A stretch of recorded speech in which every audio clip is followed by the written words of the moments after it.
Welcome back, Builds of Red, to another Minecraft Bedrock tutorial. Now today, I'm going to be talking about block switchers. Now, what are block switchers, you might ask? Well, they basically just switch blocks around, making it super nice and convenient to hide things, or just make things a lot cleaner, like in piston houses. So if I am to look over here, you can see I have, in the center barrel, just a bunch of sticks, nothing to see here, nothing out of the ordinary. But if I just find my secret button, tap it, then, well, of course, this barrel turns into a valuable barrel where I have all my diamonds, my sweet Fred, and all my TNT for, having a bit of fun with my friends. Or if you want something a bit more useful, I have a button here, and if I tap it, then a crafting table just pops out, nice and hidden. And of course, if you wanted to go for longer, just replace the button with, of course, a lever, and well, the crafting table will stay out there forever until I'm done crafting, and when I'm done, just, replace it, break the lever, and no one knows it was there. So yeah, that is what this video is about today. It's block switchers, whether you want a corner block switcher right here, or you just want a normal one that will fit in your wall, ceiling, floor, or really wherever you want. I'm going to be showing you guys how to make all of those because, well, it is one super easy, simple system. Try saying that 10 times fast. Super simple system. That is a hard tongue twister. Anyway, that is besides the fact. I have a super easy tutorial for you guys today. Of course, this might look like a lot, but trust me, it's just one system. Just repeat it over and over again so you guys can see how it can fit in all different scenarios. So, of course, I have my 1 wides that fit in the wall. I have my horizontal, so 1 tall that fit in the walls. And then I have mine that fit in the floors. And then I have my corner ones because, well, there are different ways you can do each one. And, well, I'm just giving you guys a bit of a taste for how you can make every single one. The very first one is the simplest, and that is what I used over here. And that is if you simply flick this on and off, that'll simply switch out the blocks back and forth. Now, how this system works is a little bit more complicated, but again, it is pretty compact, so, well, you don't need to worry about it too much. But if you're interested, how this system works is whenever this lever is flicked on or off, that is powering this piston, but also while doing that is powering this dropper. Now, this observer is simply looking into this dropper, then anytime it is turned on or off, you can see that the observer is taking a redstone signal.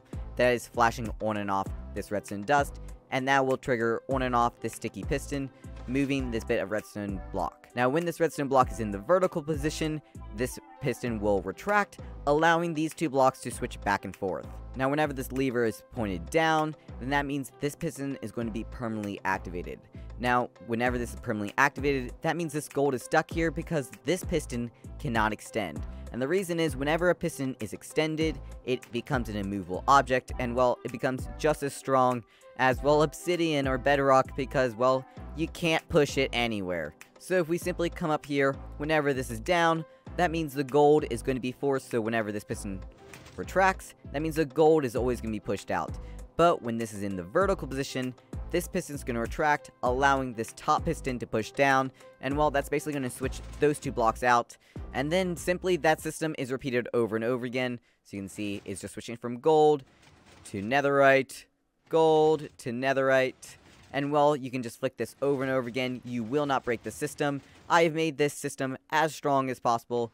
It might do nothing when you flick it at first, but just 1 flick or 2 later, you'll see it works perfectly fine no matter how many times you flick it. Now, this system is also compatible so that if, for example, you don't want a lever, you can use a button. So I have a wooden button or I have a stone button. This system will work the exact same way. You simply need to make sure that if you are using a lever or a button, you have redstone dust right here on top of this dropper, or you have the lever facing directly into the block. The reason is this piston needs to be permanently powered by the lever when it is turned on, and then when it is turned off, it needs to, this piston, not be powered. So if you are to not have a block here and to simply have the lever on this block, you can see that this piston will not stay extended, and, well, it will simply never extend. So all you have to do is simply make sure you have a bit of redstone dust there, and that will make sure that this system works flawlessly every single time. Now, if you're like me, you're going to probably have someone come over to your base and see, ooh, lever, let me press it, and they're going to flick it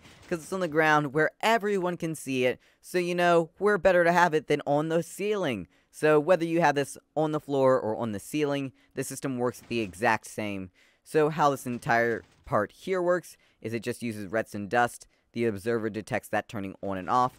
But if you wanted to save a bit of redstone, then, well, you can simply grab this dropper and put it up here instead. It will work the exact same. Simply the observer needs to detect whenever it gets activated and whenever it gets deactivated. Now, this is a good time for me to also mention that I'm not actually going to be showing you guys how to build every single one of these, because they're all basically one wide and very easy to follow. So I'll show you guys how to make one of these, and then, well, just pause the video, and it's pretty self-explanatory. So you have a dropper with an observer facing out. That's going into a solid block with redstone dust. You have a normal piston, solid block right here.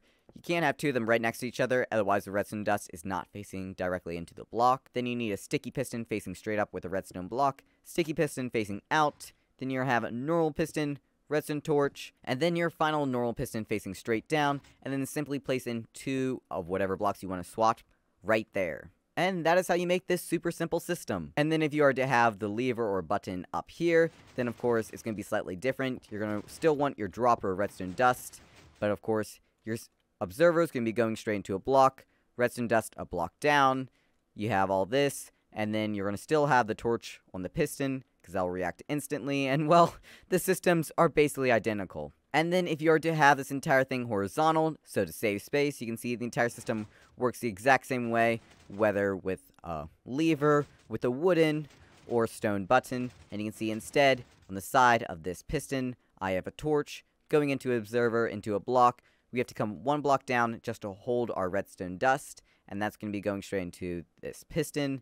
Again, going straight around like this with a piston with a redstone torch right on the side of it. And well, it's the exact same system except, you know, horizontal, and this you can have either direction. So whether you want the lever or buttons on the right or left side, that will work on both of these. And if you can have these in the walls, then you bet you can have them in the ceilings and floors too. For the floors, it's just going to be slightly different, so you can see whenever the lever flicks, the block's going to switch, and that's going to be just simply some redstone dust on top of a block with a dropper. You have an observer facing out, going into a sticky piston, and then I just rearrange this, but you can simply have your piston on either side, one of these two positions, and then simply some redstone dust straight up, and basically whenever this piston right here gets extended, that will power that dropper, powering that piston, and well, that's going to be doing all the magic. And then, of course, the vertical system is, again, very simple. You can see if I simply flick the lever on and off, the entire system works flawlessly. I simply have 3 bits of redstone dust, so that's going on where we actually have our lever, going up on the piston, and then one more, so you have to have a glass block if you're going to have this coming down from the ceiling. And then observers, going to be right here detecting from that redstone dust on top of that glass block. And then, well, of course, everything else the same, because this system is basically universal for any direction or way you want to have it facing. So yeah, in a very quick manner, that is how you can make this system in basically any direction you want, whether from the ceiling, or from the floor, or from the walls or sides, or wherever you want to have blocks sticking in and out, and, you know, swapping back and forth. So yeah, for basically any needs from any direction of your build, this system behind me works great. Now, if you have a certain situation, so for example, you have a nice build, but you have a nice corner, and you want to have this netherite block switch out for a gold block, then nevertheless, you can simply do that, and well, you can see this is pretty instant. This is about as instant as you can get in Minecraft Bedrock, and well, it is pretty fast. Now, the one flaw with this single design I have here is, well, if you are to spam this lever, then, well, you are eventually going to have one of the blocks come out like this. And the reason I'm including this in this video is, well, it is just so cheap, simple, and easy to build. If you simply come around to the back side, you can see I have 3 sticky pistons, 1 redstone block, and 2 bits of redstone dust. So whenever this piston gets extended, it will retract one block, extend the other, and because pistons will react instantly, then, well, the blocks are never accidentally going to be pushing each other out, and, well, this system will just work flawlessly, just so long as you don't spam the lever. Now let's just say you are on a server, or you just have some annoying friends that you know are going to come over here and just flick the lever really quick, or you know you might do it by accident too, and you can't be bothered to just pick up this block and move it into place, then don't worry, I have a better, more reliable system for you. And this final system is right here. So you see, I have a gold block right here. I simply press a button, it will retract, put the next one, I have netherite, press a button, it'll go back, and you can see, oh, there's diamond here too. Flick the lever, go back. Oh, there's emerald? Oh my, I cannot believe it. I'll just keep going. Oh, there's iron too. Oh, there's copper as well. How many different items can be fit in here? And so, well, this is the ultimate one that you can have in any corner of your base. Now, the reason I'm showing this off last is, well, it can have anywhere between 3 and, well, 23 different blocks contained in it. So it is pretty expandable to just your basic needs and wants. Now, whenever you are using this, I have found the lever to work reliably, and you can flick this over and over again. The system might just go in an endless circle like this, but basically whenever you stop flicking, the system will, of course, not have broken itself. The wooden button I have found works fine, but I will say that with this system, I have found that the stone button sometimes is just slightly too fast, so I would just avoid the stone button altogether, just to make sure that, well, this system works reliably 100% of the time. Now, when it comes to building this, you simply want to find a corner or someplace that only the first 3 sides of the cube is actually seen, and then you want to go to the left, and this is where we're going to be working with the input. Now, if you want to make this more secret, then you can simply extend this redstone line and have your input basically anywhere you want, but just for simplicity, I'm just going to have this right here directly to the left. Now, underneath this, we will have a bit of redstone dust, solid block, and then you need to make sure you have some sort of slab or, well, glass block on top, and this will just make sure that the redstone dust and, well, the torch, well, they don't overlap. Now, to the right of the torch, we will have a sticky piston, and the sticky piston is going to be facing directly upward, and then to the side of that sticky piston, we'll have another redstone torch. Now, on top of this redstone torch needs to be a solid block. That way power can go through this torch into the piston to its right. And coming off of this normal piston, so not sticky, facing outward, we're going to have a redstone torch on the side, redstone dust, solid block, torch, and then over here we would have another sticky piston. And now this is going to be our last sticky piston for this individual build. And then right here is where you decide how expanded you want this. So when it comes to this, your only limit is the piston push limit. So if you didn't know, a piston can push a max of 12 blocks. So basically you're going to count from the very beginning. 1, 2, 3, 4, 5, 6, 7, 8, 9, 10, 11, 12. And this is the furthest out it can go. And from this redstone torch, you would simply take and make a redstone line coming all the way out, and simply place some redstone dust all the way along here, and when you get to 1 block before, you are simply going to stop your redstone line right there. And then from right here is where you would build the final part of the system, and that would be a repeater and 2 ticks, going into a solid block, redstone dust, another repeater and 2 ticks, and then 2 pistons right here, both these, well, not being sticky. And just by doing that, you can simply put in all the blocks you need, and, well, the entire system is going to work flawlessly and, well, fast.